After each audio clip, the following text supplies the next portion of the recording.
Leo mimi nafanya kazi ya nguvu ya kwangu, nayo ninaambiwa mimi sitakiwi kulipwa.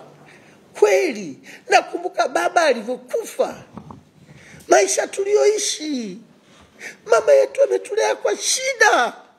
Leo ninaambiwa mimi tena na hela zangu nilizofanya kazi na serikali kwamba hutakiwi kulipwa. Kisa aliyenifanyia hivi ni waziri. Mimi jamani naumia sana. Kila nikikumbuka hivi vitu moyo unaniuma sana.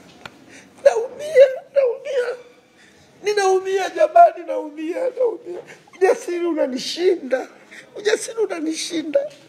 Nashindwa kuvumilia. Nahisi kama ananisikia. Ni kweli. Mtu mzima kama mimi. Jamani nashindwa, machozi yanatoka, nashindwa kuvumilia. Nakumbuka maisha tuliyoishi. Alafu mama yangu amekufa kwa ajili ya hii. Unaona hii mama yangu amekufa kwa ajili ya madeni haya. Mama yangu mzazi amekufa kwa madeni haya. Umeshaona? Sasa baba amefariki.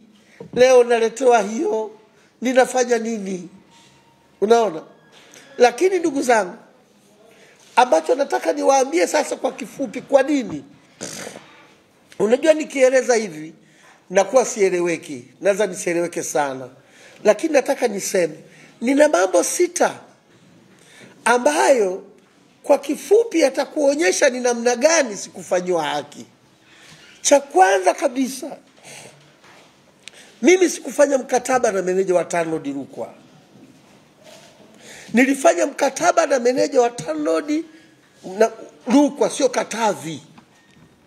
Lakini la pili, huyu mtu alitakiwa kama kuna mgogoro aende kwa adjudicator.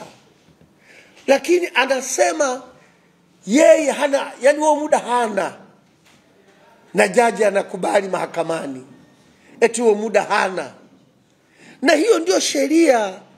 Sasa kama kutakuwa mtu anavunja sheria namna hiyo, sisi wanyonge tutaishia wapi?